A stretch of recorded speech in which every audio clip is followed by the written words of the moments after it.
Uma produção WGBH de Boston associada a Harvard University. Qual a coisa certa a fazer?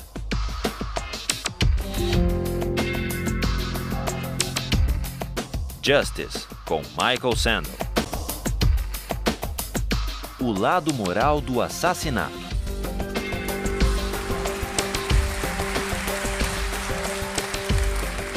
This is a course about justice, and we begin with a story.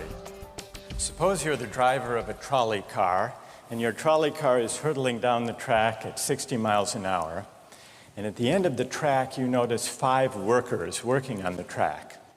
You try to stop, but you can't. Your brakes don't work. You feel desperate because you know that if you crash into these 5 workers, they will all die. Let's assume you know that for sure. And so you feel helpless until you notice that there is, off to the right, a side track. And at the end of that track, there's one worker working on the track. Your steering wheel works, so you can turn the trolley car, if you want to, onto the side track, killing the one, but sparing the 5. Here's our first question. What's the right thing to do?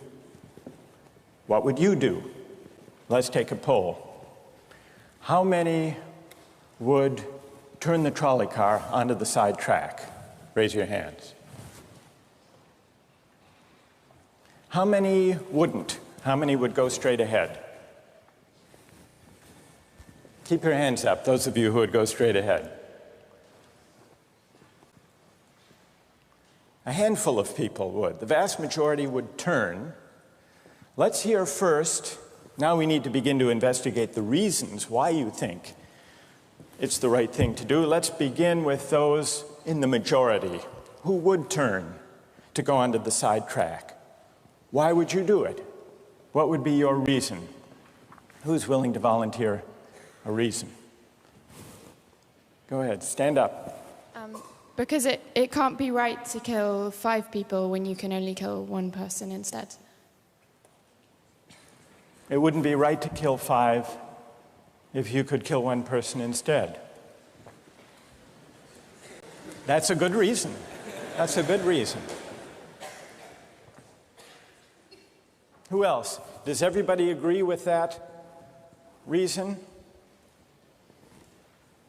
Go ahead. Well, I was thinking it was the same reason on 9/11. We regard the people who flew the plane into the Pennsylvania field as heroes because they chose to kill the people in the plane and not kill more people in big buildings. So the principle there was the same on 9/11. It's a tragic circumstance, but better to kill 1 and so that 5 can live? Is that the reason most of you had, those of you who would turn? Yes? Let's hear now from those in the minority, those who wouldn't turn. Yes? Well, I think that's the same type of mentality that justifies genocide and totalitarianism. In order to save one type of race, you wipe out the other. So what would you do in this case? You would, to avoid the horrors of genocide, you would crash into the 5 and kill them? Presumably, yes. You? Yeah.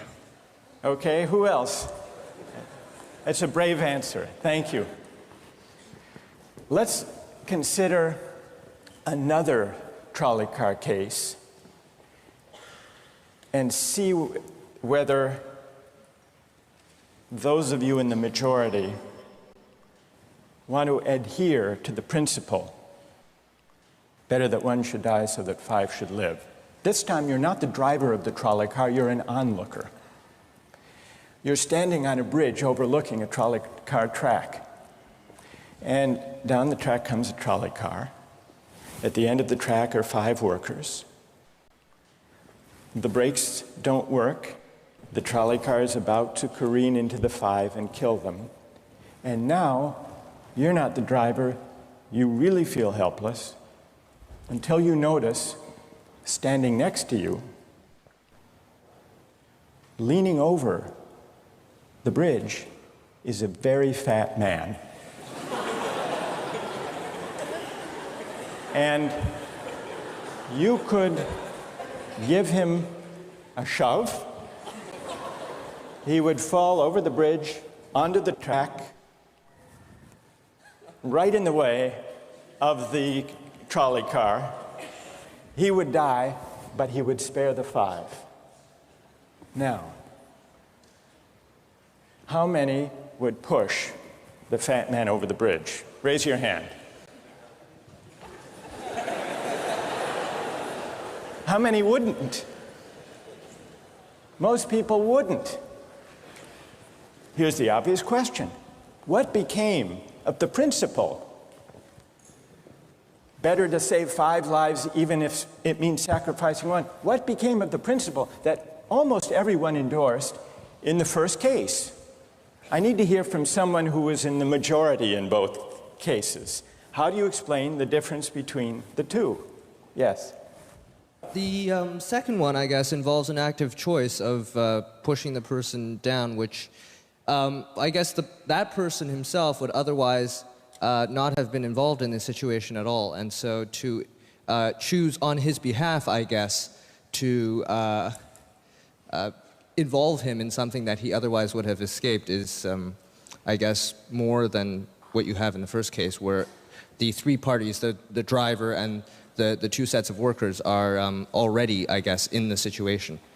But the guy working, the one on the track off to the side, he didn't choose to sacrifice his life any more than the fat man did he? That's true, but he was on the tracks, and you... This guy was on the bridge. Go ahead, you can come back if you want. All right, it's a hard question. All right, you did well. You did very well. It's a hard question. Who else can find a way of reconciling the reaction of the majority in these 2 cases? Yes? Well, I guess in the first case, where you have the 1 worker and the 5, it's choice between those 2, and you have to make a certain choice, and people are going to die because of the trolley car, not necessarily because of your direct actions. The trolley car is a runaway thing, and you're making a split-second choice, whereas pushing the fat man over is an actual act of murder on your part. You have control over that, whereas you may not have control over the trolley car. So I think it's a slightly different situation. All right, who has a reply? No, that's good. Who has a way? Who wants to reply? Is that a way out of this? I don't think that's a very good reason, because you choose to, it's either way you have to choose who dies, because you either choose to turn and kill the person, which is an active conscious thought to turn, or you choose to push the fat man over, which is also an active conscious action. So either way you're making a choice. Do you want to reply? Well, I'm not really sure that that's the case. It just still seems kind of different, the act of actually pushing someone over onto the tracks and killing him. You are actually killing him yourself. You're pushing him with your own hands. You're pushing him. And that's Right. different than steering something that is going to cause death into another. You know, it doesn't good. really sound right saying it now. No, it's good. But I'm up here. It's good. What's your name? Andrew. Andrew. Let me ask you this question, Andrew. Yes. Suppose standing on the bridge next to the fat man, I didn't have to push him. Suppose he were standing over a trap door that I could open by turning a steering wheel like that.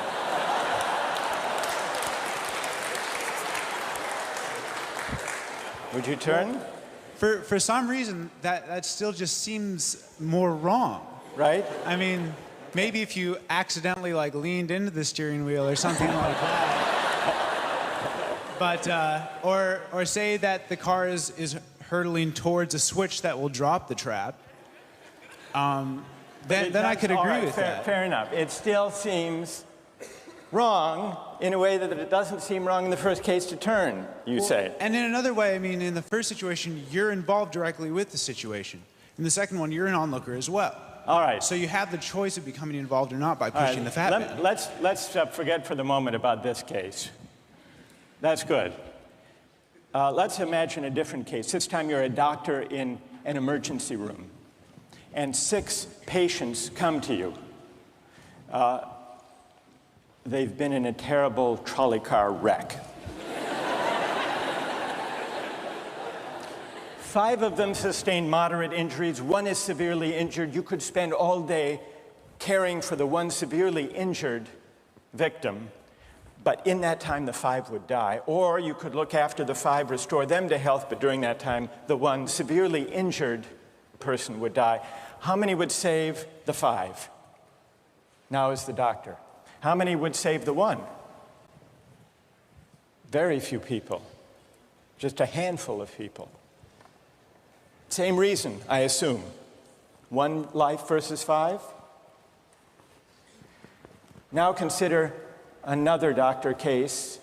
This time you're a transplant surgeon, and you have 5 patients, each in desperate need of an organ transplant in order to survive. 1 needs a heart, 1 a lung, 1 a kidney, 1 a liver, and the 5th, a pancreas. And you have no organ donors. You are about to see them die. And then it occurs to you that in the next room, there's a healthy guy who came in for a checkup. And he's... You like that? And he's taking a nap. You could go in very quietly, yank out the 5 organs, that person would die, but you could save the 5. How many would do it? Anyone? How many? Put your hands up if you would do it.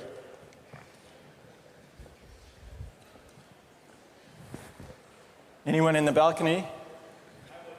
You would? Be careful, don't lean over too much. What? How many wouldn't?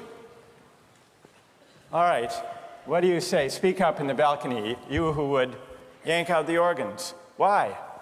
I'd actually like to explore a slightly alternate possibility of just taking the 1 of the 5 who needs an organ who dies first, and using their 4 healthy organs to save the other 4. That's a pretty good idea. That's a great idea, except for the fact that you just wrecked the philosophical point. Well, let's step back from these stories and these arguments to notice a couple of things about the way the arguments have begun to unfold. Certain moral principles have already begun to emerge from the discussions we've had. And let's consider what those moral principles look like. The first moral principle that emerged in the discussion said, the right thing to do, the moral thing to do, depends on the consequences that will result from your action. At the end of the day, better that 5 should live, even if 1 must die. That's an example of consequentialist moral reasoning. Consequentialist moral reasoning locates morality in the consequences of an act, in the state of the world that will result from the thing you do. But then we went a little further, we considered those other cases, and people weren't so sure about consequentialist moral reasoning. When people hesitated to push the fat man over the bridge or to yank out the organs of the innocent patient, people gestured toward reasons having to do with the intrinsic quality of the act itself. Consequences be what they may. People were reluctant. People thought it was just wrong, categorically wrong, to kill a person, an innocent person, even for the sake of saving 5 lives. At least people thought that in the second version of each story we considered. So this points to a second categorical way of thinking about moral reasoning. Categorical moral reasoning locates morality in certain absolute moral requirements, certain categorical duties and rights, regardless of the consequences. We're going to explore in the days and weeks to come the contrast between consequentialist and categorical moral principles. The most influential example of consequential moral reasoning is utilitarianism, a doctrine invented by Jeremy Bentham, the 18th century English political philosopher. The most important philosopher of categorical moral reasoning is the 18th century German philosopher Immanuel Kant. So we will look at those two different modes of moral reasoning, assess them, and also consider others. If you look at the syllabus, you'll notice that we read a number of great and famous books. Books by Aristotle, John Locke, Immanuel Kant, John Stuart Mill, and others. You'll notice, too, from the syllabus that we don't only read these books. We also take up contemporary political and legal controversies that raise philosophical questions. We will debate equality and inequality, affirmative action, free speech versus hate speech, same-sex marriage, military conscription, a range of practical questions. Why? Not just to enliven these abstract and distant books, but to make clear, to bring out what's at stake in our everyday lives, including our political lives, for philosophy. And so we will read these books, and we will debate these issues, and we'll see how each informs and illuminates the other. This may sound appealing enough, but here I have to issue a warning. And the warning is this: to read these books in this way, as an exercise in self-knowledge, to read them in this way carries certain risks. Risks that are both personal and political. Risks that every student of political philosophy has known. These risks spring from the fact that philosophy teaches us and unsettles us by confronting us with what we already know. There's an irony. The difficulty of this course consists in the fact that it teaches what you already know. It works by taking what we know from familiar, unquestioned settings and making it strange. That's how those examples worked. The hypotheticals with which we began, with their mix of playfulness and sobriety. It's also how these philosophical books work. Philosophy estranges us from the familiar, not by supplying new information, but by inviting and provoking a new way of seeing.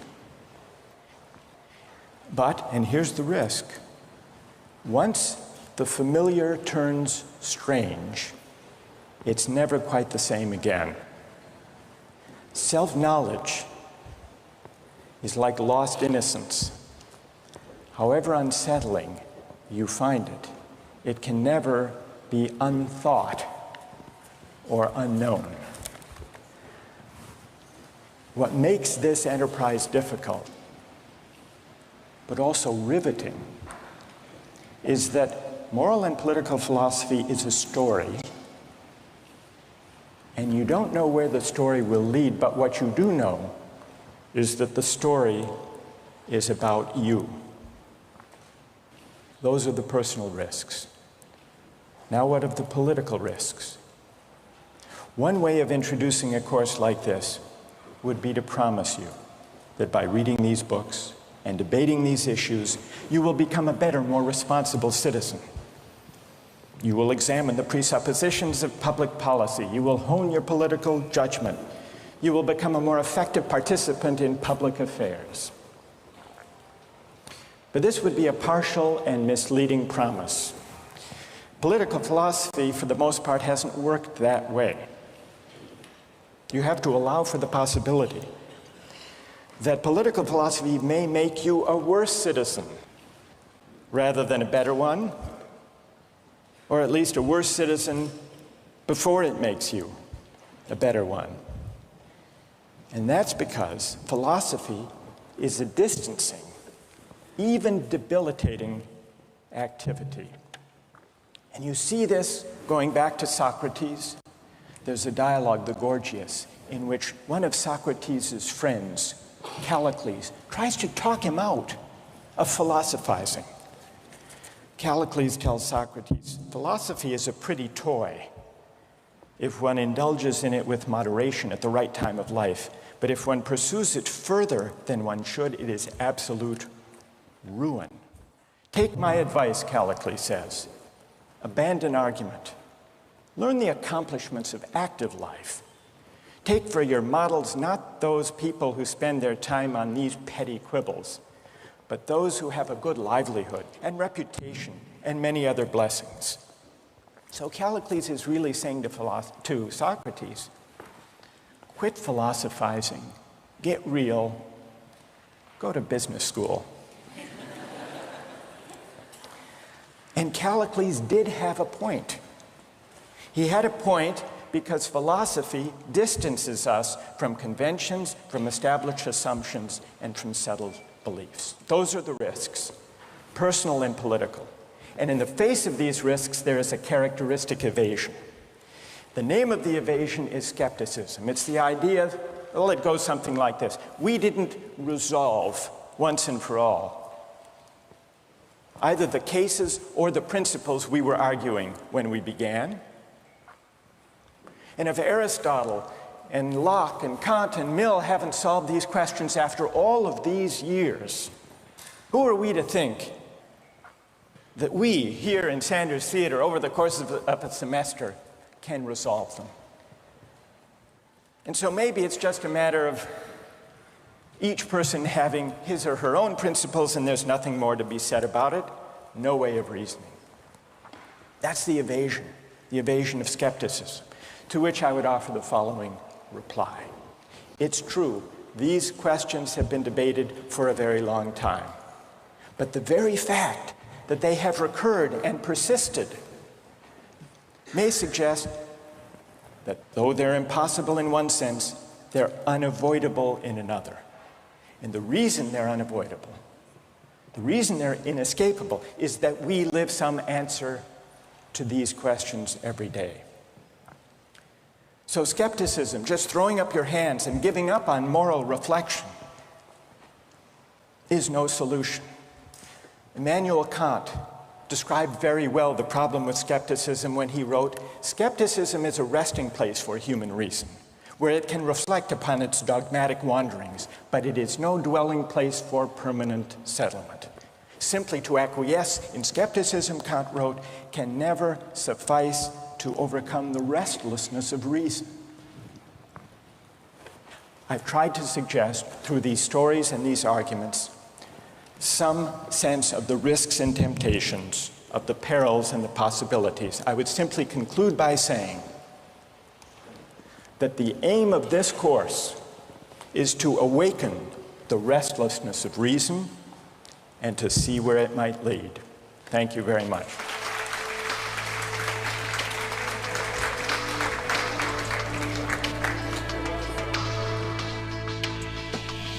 Like, in a situation that desperate, you have to do what you have to do to survive.